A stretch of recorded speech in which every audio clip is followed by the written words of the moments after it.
अस्सलामुअलैकुम मेरे प्यारे दोस्तों।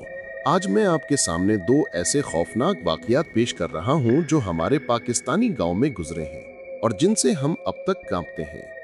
ये कहानियां उस वक्त की हैं जब मैं और मेरी बीवी अपने पुश्तैनी गांव चक 25 जीबी सहीवाल में रहते थे। गांव की जिंदगी में जिन भूत, काला जादू और रूहानी मामले आम हैं, लेकिन जो हमने देखा वो हमारी सोच से कहीं ज्यादा डरावना था। ये दोनों वाकयात हमारे आंखों के सामने गुजरे हैं और अल्लाह की कसम, अगर ये सच नहीं तो हमें गुनहगार समझो। इन कहानियों को सुनने के बाद आप गांव की रात कभी नहीं भूल सकते। पहली कहानी मैं मिस्टर राव सुना रहा हूं और दूसरी मिसेस राव की जुबानी। ये बात 2017 की है जब हमने डिसाइड किया था कि कुछ महीने गांव में गुजारें। हमारा पुराना घर गांव के कॉर्नर में था, बिल्कुल खेत और जंगल के बीच। पहले ही दिन मैंने नोटिस किया था कि गांव के लोग सनसेट के बाद घर से बाहर नहीं निकलते थे। जब मैंने पूछा तो एक बूढ़े ने कहा, भाई साहब, रात में यहाँ अजीब चीजें घूमती हैं, भला हो तो घर में बंद रहो।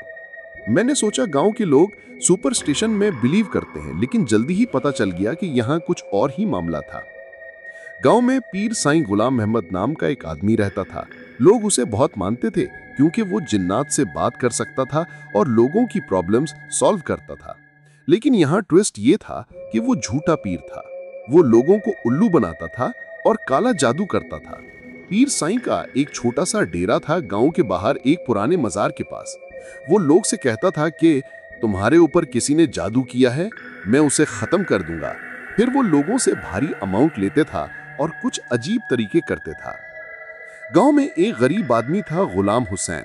उसकी बीवी सुगरा बहुत बीमार थी, पागल जैसी हो गई थी। वो दिन रात चिल्लाती रहती, कहती थी कि कोई उसे पीछे कर रहा है। डॉक्टर्स ने कहा मेंटल प्रॉब्लम है, लेकिन कोई दवाई काम नहीं कर रही थी।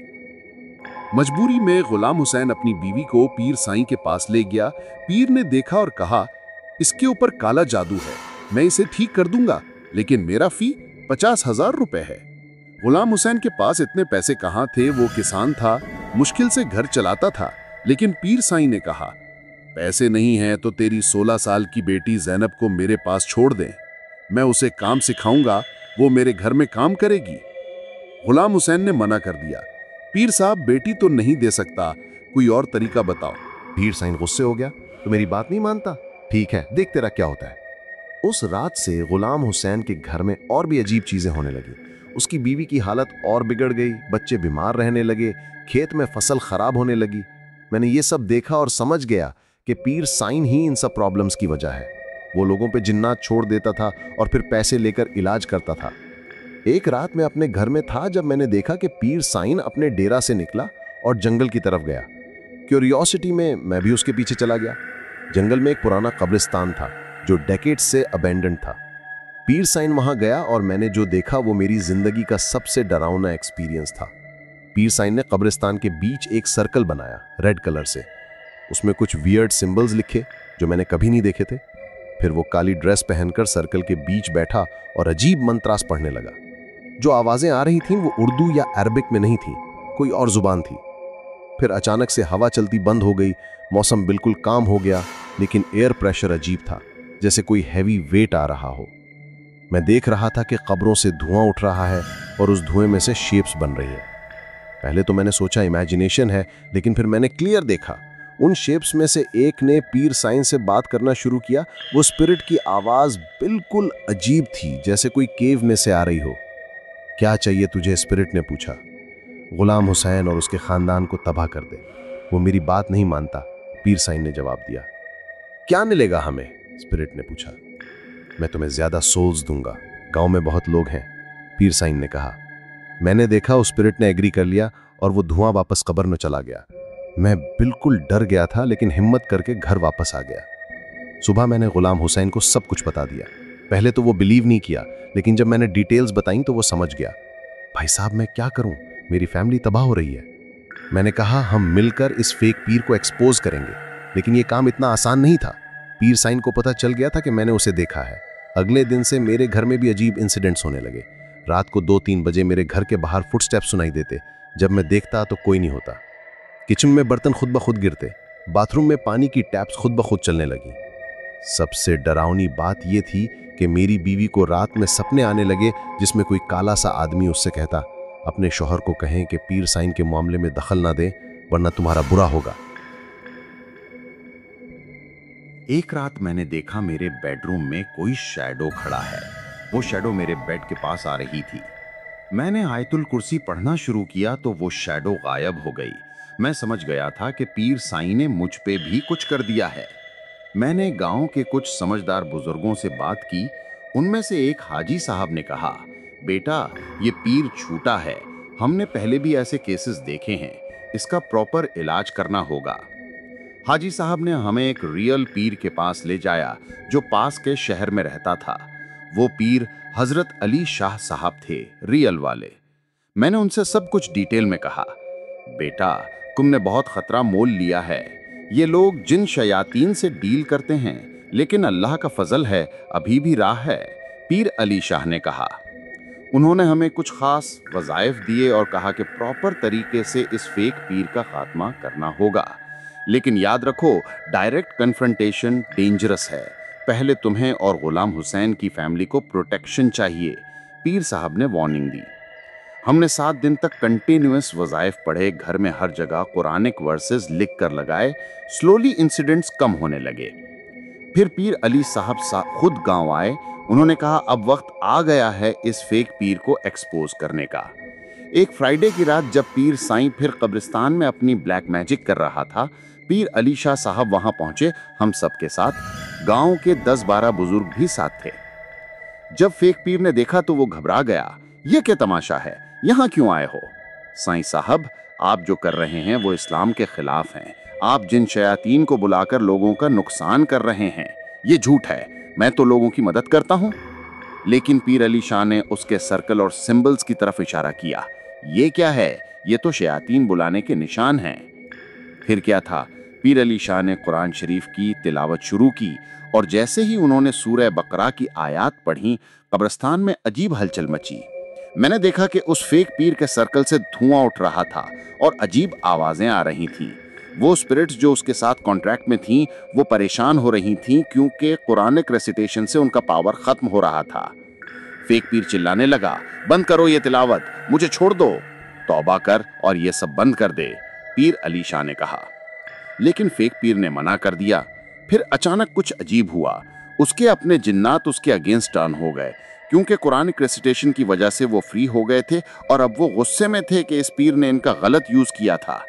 मैंने देखा कि फेक पीर के अराउंड काला धुआं घूमने लगा और वो चिल्लाने लगा, नहीं मुझे छोड़ दो, मैं तुम्हारा बंदा था।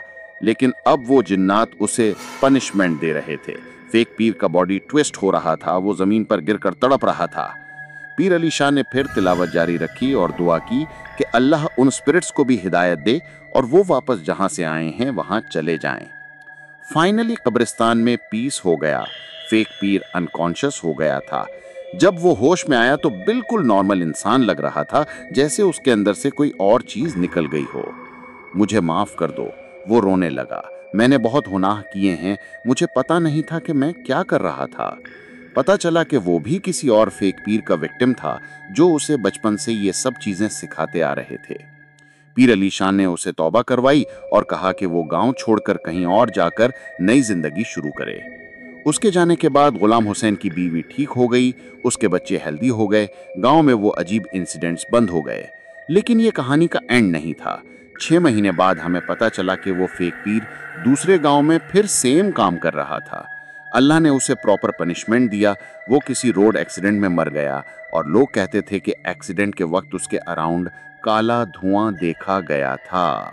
अब मैं आपको मिसेस राव की तरफ से दूसरी कहानी सुना रहा हूँ, जो इससे भी ज़्यादा डरावनी है। ये बात सेम गांव की है, लेकिन कुछ अलग एरिया में। हमारे नेबर जमीला बीबी थी, जो विडोड थी और अपनी एक बेटी समीना के साथ रहती थी। समीना 22 साल की खूबसूरत लड़की थी और रिसेंटली उसकी एंगेजमेंट हुई थी कराची में रहने वाले एक लड़के अहमद से। गांव में एक अजीब ट्रेडिशन थी। लोग कहते थे कि पुराने ज़माने में यहाँ कोई चुड़ैल रहती थी जो सुंदर लड़कियों को टारगेट करती थी, स्पेशली उनको जो शादी करने वाले होते थे। लेकिन मैंने सोचा ये सब कहानियाँ हैं। समीना की शादी दिसंबर में होनी थी। नवंबर में उसकी हालत अजीब होने लगी। पहले तो सिर्फ रात को वो डरे जाती थी, कहती थी कोई उसे देखती रहती है। अम्मा, मेरे कमरे में कोई औरत आती है, वो बिल्कुल सफ़ेद ड्रेस में होती है और मुझसे कहती है कि मैं शादी नहीं कर सकती। समीना अपनी माँ से कहती। जमीला बीबी ने सोचा प्री वेडिंग एंग्जाइटी है। बेटा टेंशन मत ले, ये सिर्फ इमेजिनेशन है। लेकिन फिर समीना की पर्सनैलिटी चेंज होने लगी। वो दिन में भी अजीब हरकतें करने लगी। कभी मिरर में देखती और कहती, मैं खूबसूरत नहीं हूँ, अहमद मुझसे शादी क्यों करेगा। अहमद जो कराची से आता था वो भी नोटिस करता कि समीना का बिहेवियर चेंज हो गया है। समीना तुम ठीक तो हो ना, बहुत वीक लग रही हो, अहमद ने एक दिन कहा। हाँ मैं बिल्कुल ठीक हूँ, बस थोड़ा टायर्ड हूँ, समीना ने जवाब दिया। लेकिन मैं देख रही थी कि समीना दिन ब दिन वीक हो रही थी। उसका वेट लॉस हो रहा था, आंखों के नीचे डार्क सर्कल्स आ गए थे। एक रात मैंने देखा कि समीना घर से बाहर निकली, बिल्कुल वाइट कपड़ों में। वो स्लीप वॉक कर रही थी। मैंने जमीला बीबी को जगाया और हम उसके पीछे गए। समीना जंगल की तरफ जा रही थी, बिल्कुल अनकॉन्शियस स्टेट में। हमने उसे फॉलो किया। वो जंगल में एक पुराने वेल के पास जाके रुक गई। समीना, समीना, जमीला बीबी ने चिल्लाया। समीना ने मुड़कर देखा तो उसकी आंखें बिल्कुल अजीब थीं, जैसे वो कोई और पर्सन हो। वो एक अजीब सी आवाज़ में बोली, तुम्हारी बेटी अब मेरी है, मैं इसे शादी नहीं करने दूंगी। ये समीना की आवाज़ नहीं थी, ये किसी और की आवाज़ थी जो उसके अंदर से आ रही थी। जमीला बीबी घर ले आई समीना को, लेकिन सुबह उसे कुछ याद नहीं था। मैंने जमीला बीबी से कहा, ये नॉर्मल नहीं है, किसी पीर से मिलना चाहिए। लेकिन लोकल पीर्स ने कहा यह मेंटल प्रॉब्लम है, डॉक्टर से मिलो। डॉक्टर्स ने मेडिसिन दी, लेकिन कोई फ़ायदा नहीं हुआ। दिसंबर आ गया और समीना की कंडीशन और ख़राब हो गई। वो दिन में भी अजीब बातें करने लगी। मैंने सपने में देखा है, एक चुड़ैल ने मुझसे कहा है कि अगर मैं शादी करूंगी तो वो मुझे मार देगी। अम्मा, मुझे लगता है मैं मर जाऊंगी, अहमद को कह दो शादी कैंसिल कर दे। अहमद के फैमिली वाले भी परेशान हो गए। उन्होंने कहा अगर समीना की तबीयत ठीक नहीं तो शादी पोस्टपोन कर देते हैं। शादी से 3 दिन पहले सबसे डरावना इंसिडेंट हुआ। रात को 12 बजे जमीला बीबी की नींद खुली तो देखा समीना बेड पे नहीं है। वो घर में ढूंढने लगी तो बाथरूम से आवाज़ आई। जमीला बीबी ने बाथरूम का डोर खोला तो जो देखा वो उससे बेहोश हो गई। समीना मिरर के सामने खड़ी थी और किसी से बात कर रही थी। नहीं, मैं शादी नहीं करूंगी, मैं तुम्हारा कहाँ मानूंगी, समीना कह रही थी। लेकिन मिरर में सिर्फ समीना की रिफ्लेक्शन नहीं थी, उसके साथ एक और औरत की शैडो थी, बिल्कुल वाइट ड्रेस में। मैंने आवाज़ सुनी और मैं भी आ गई। मैंने जो देखा वो मैं कभी नहीं भूल सकती। मिरर में 2 रिफ्लेक्शंस थी, समीना की और एक डरावनी औरत की। वो औरत बिल्कुल पेल थी, उसके बाल बहुत लंबे थे और वो समीना के कान में कुछ कह रही थी। मैंने फ़ौरन आयतुल कुर्सी पढ़ना शुरू की। जैसे ही मैंने पढ़ना शुरू किया, मिरर क्रैक हो गया और समीना गिर गई। जब समीना होश में आई तो वो बिल्कुल नॉर्मल थी। मैं यहाँ क्या कर रही हूँ, मुझे कुछ याद नहीं।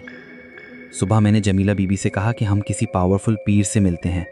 हमने सोचा वो पीर अली शाह साहब से मिलें, जो पहले फेक पीर का केस हैंडल कर चुके थे। पीर अली शाह साहब ने समीना को देखा और फ़ौरन कहा, इस लड़की पे किसी चुड़ैल का साया है, ये बहुत डेंजरस सिचुएशन है। पीर साहब क्या किया जा सकता है, मैंने पूछा। ये चुड़ैल इस एरिया में बहुत पुरानी है। लेजेंड कहती है कि 100 साल पहले यहाँ कोई औरत थी जो शादी से पहले मर गई थी। उसकी रूह अभी भी यहाँ भटकती है और वो नहीं चाहती कि कोई और लड़की खुशी से शादी करे। पीर साहब ने कहा कि प्रॉपर एग्जॉर्सिज्म करना होगा, लेकिन ये बहुत रिस्की प्रोसेस है। अगर कुछ गलत हो गया तो लड़की को नुकसान हो सकता है। चुड़ैल पावरफुल है और आराम से नहीं जाएगी, पीर साहब ने वार्निंग दी।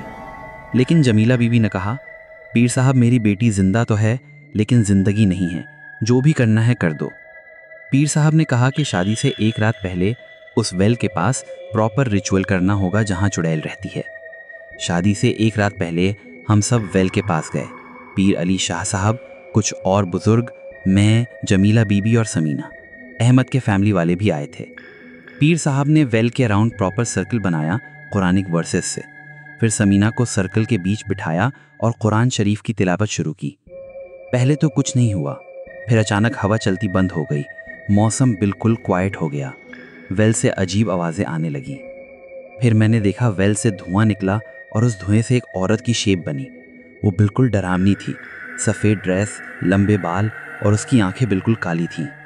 तुमने मेरी समीना को क्यों छेड़ा, चुड़ैल ने पीर साहब से पूछा। उसकी आवाज़ बिल्कुल अजीब थी, जैसे किसी केव से आ रही हो। ये लड़की तुम्हारी नहीं है, तू अपनी जगह वापस जा, पीर साहब ने कहा। मैं 100 साल से यहाँ हूँ, ये मेरी जगह है, चुड़ैल चिल्लाई। फिर वो समीना की तरफ आया। मैंने देखा समीना अनकॉन्शियस हो रही है। पीर साहब ने ज़्यादा ज़ोर से तिलावत की। चुड़ैल और भी गुस्से में आ गई। मैं इसे ले जाऊंगी, तुम मुझे नहीं रोक सकते, चुड़ैल ने कहा। फिर जो हुआ वो बिल्कुल फिल्मी लगा। चुड़ैल ने समीना को लिफ्ट करने की कोशिश की, लेकिन कुरानिक वर्सेस की वजह से वो उसे टच नहीं कर पा रही थी। पीर साहब ने सूरह जिन पढ़ना शुरू की। चुड़ैल तड़पने लगी। मैं तुम्हारा 100 साल का घर छीन रहे हो, वो चिल्लाई। तू मरने के बाद भी यहाँ अटकी हुई है, अल्लाह से माफ़ी मांग और अपनी जगह जा, पीर साहब ने कहा। फिर अचानक चुड़ैल का बिहेवियर चेंज हो गया। वो रोने लगी। मैं क्या करूं, मेरी शादी नहीं हुई थी, मैं अकेले मर गई थी, मुझे बहुत दुख हुआ था, चुड़ैल ने कहा। पीर साहब ने उससे समझाया, अल्लाह से तौबा कर और आगे बढ़, दूसरों को परेशान करके तू अपना गुनाह और बढ़ा रही है। मैंने देखा चुड़ैल कंफ्यूज हो रही है। फाइनली वो समझ गई। मुझे माफ़ कर दो, मैं गलत था, चुड़ैल ने कहा और वेल में वापस चली गई। वेल का धुआं ख़त्म हो गया। समीना होश में आ गई। मैं यहाँ क्या कर रही हूँ, उन्होंने पूछा। अगले दिन समीना की शादी हुई और सब कुछ नॉर्मल था। वो बिल्कुल हेल्दी और खुश थी। अहमद के साथ अब वो कराची में रहती हैं और उनके 2 बच्चे भी हैं। कभी कोई प्रॉब्लम नहीं हुई। लेकिन है ने उस वेल के पास कभी जाना बंद कर दिया। लोकल लोग कहते हैं अब वहाँ पीस है। चुड़ैल की रूह को चैन मिल गई। दोस्तों, ये दोनों कहानियाँ हमारे रियल एक्सपीरियंस हैं। गांव में ऐसे मामले आम होते हैं। जिन, भूत, काला जादू, चुड़ैल, ये सब रियल हैं। लेकिन सबसे इम्पॉर्टेंट बात यह है कि अल्लाह की पनाह में रहना और कुरान शरीफ का सहारा लेना।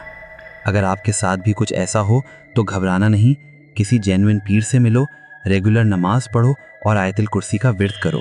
अल्लाह सबसे ज़्यादा पावरफुल है।